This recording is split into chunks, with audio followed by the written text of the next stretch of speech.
উত্তরবঙ্গের এক অন্যতম অফবিট হলো ইচ্ছেগাঁও। কালিম্পং শহর থেকে 17 কিলোমিটার দূরে আর দার্জিলিং থেকে মাত্র 2.5 ঘন্টা দূরে অবস্থিত এই গ্রাম। লেপচা ভাষায় ইচ্ছেগাঁওয়ের মানে হলো সব থেকে উঁচুতে যে গ্রাম। ইচ্ছেগাঁও পাহাড়ের কোলে অবস্থিত একটি ছোট্ট গ্রাম।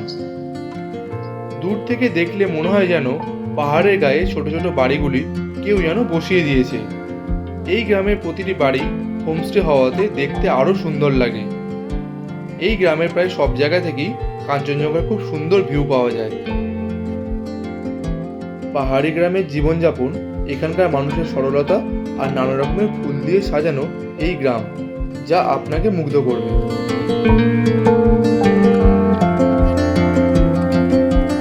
এই গ্রামে ঢোকার 1.5 কিলোমিটার পথ একেবারেই পাথুরে। যারা বাইক নিয়ে আসবেন তাদের কাছে এটি বেশ অসুবিধা হতে পারে, তবে যারা অফরোড পছন্দ করেন তাদের কাছে এটি বেশ উপভোগ্য হবে।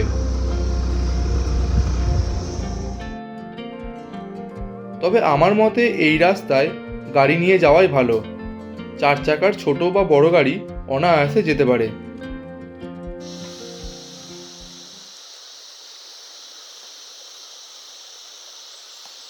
পাহাড়ের বুকে ছোট্ট এই বাড়িটি হলো আমাদের হোমস্টে, যার বুকিংয়ের সমস্ত তথ্য আমি ডেসক্রিপশন বক্সে দিয়ে দেবো।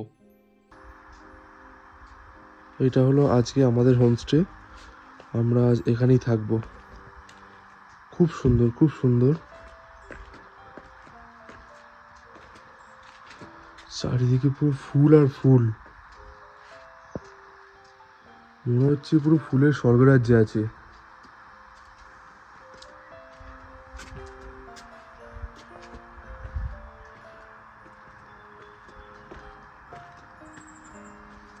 এটা হলো উপরের সেকশন। এখানে মোট 3টি রুম আছে। এদিকটায় 1 2 3। আমরা আছি এই রুমটায় 104।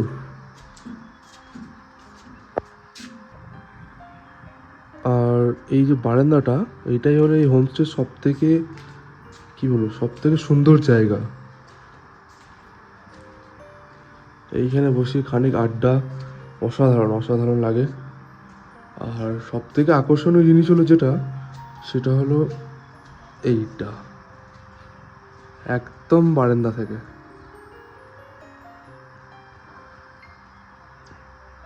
আর এই যে ভিজিবিলিটিটা, এটা আপনি আপনার বেড থেকেও পাবেন।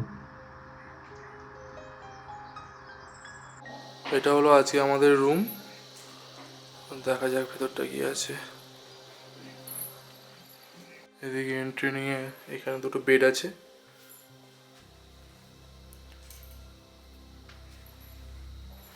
দুজন দুজন 4জনের জন্য এটা একদম মোটামুটি ঠিকঠাক। আর এখানে রয়েছে ওয়াশরুম, ওয়েস্টার্ন টয়লেট, শাওয়ার, আর এখানে আছে একটা ছোটো বেসিন, বাট গিজার নেই, আর মার্বেল পুরোটা।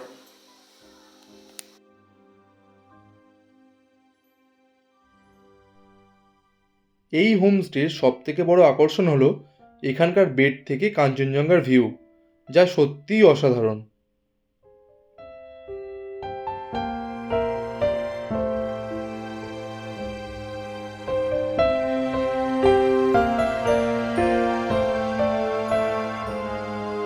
এই হোমস্টের এদিকে আরেকটি রুম আছে, সেটি হলো এইটা। মোট 4টি রুম।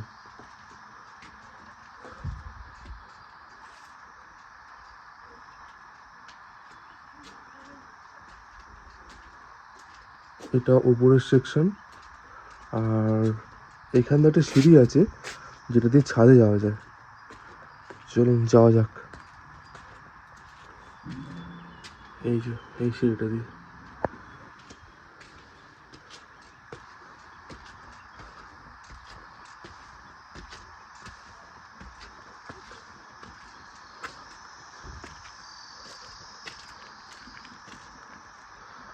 ছাদ থেকেও সুন্দর ভিজিবিলিটি, পুরো মন ভালো করার মতো। একদম পাহাড়ের উপরে অবস্থিত এটা।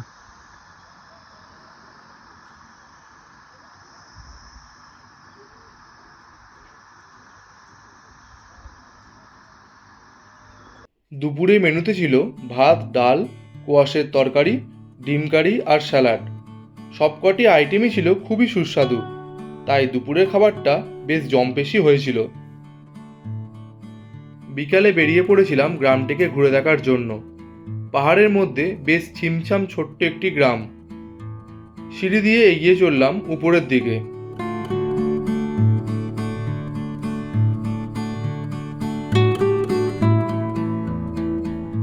এটি হলো এই গ্রামের একমাত্র নেপালি ডিজাইনের বাড়ি।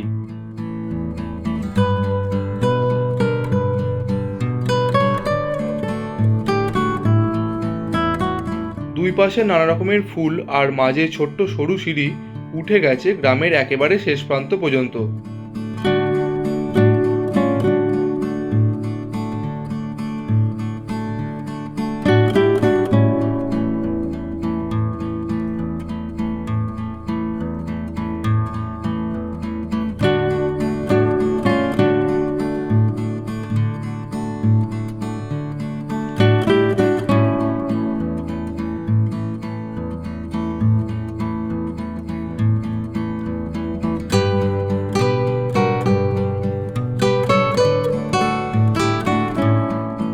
একেবারে ছবির মতো সুন্দর একটি গ্রাম।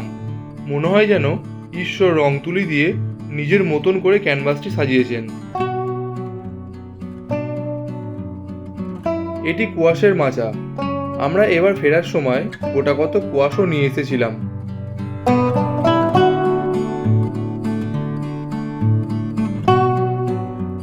এই গ্রামের প্রতিটি বাড়িতেই তাদের নিজস্ব জমি আছে। দৈনন্দিন সকল শাকসবজি ও শস্য তারা নিজেরাই চাষাবাদ করে থাকেন।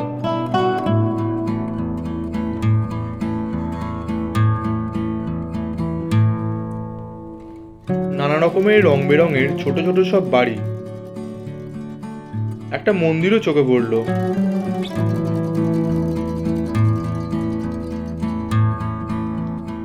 পাহাড়ের একদম ওপর থেকে খুব সুন্দর একটা ভিউ পাওয়া যায়।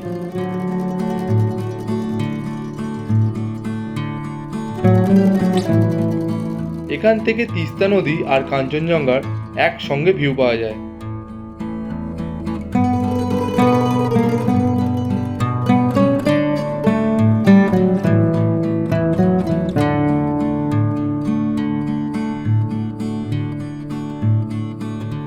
সামনের ওই বড় পাহাড়টির কোলে সূর্য মুখ লুকিয়ে গোটা পরিবেশটা অন্ধকার করে দিল।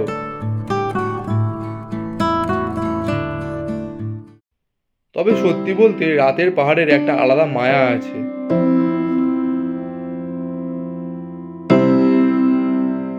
রাতে রুটি চিকেন কারি দিয়ে ডিনার সেরে নিয়েছিলাম। পরের দিন সকালটা ছিল একেবারে অন্যরকম। সকাল সকাল পাখির কিচিরমিচির শব্দে ঘুমটা ভেঙে গেল। জানলার পর্দা সরাতেই দেখি এরকম একটা সুন্দর ভিউ।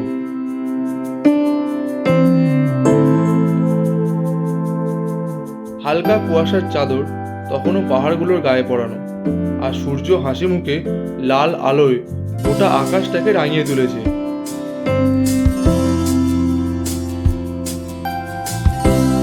আর কাঞ্চনজঙ্ঘার মাথায় লাল আলো পড়ে একটা অদ্ভুত সুন্দর দৃশ্য ফুটিয়ে তুলেছে। সত্যি এটা দেখার পর মনে হয় যেন জীবনটা সার্থক হয়ে গেল।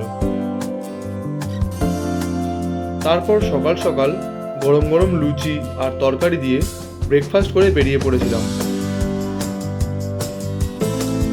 2 দিনের একটা সুন্দর ছুটি কাটিয়ে একসঙ্গে অনেক কিছু স্মৃতি নিয়ে আমাদের ট্যুর এখানেই শেষ হলো।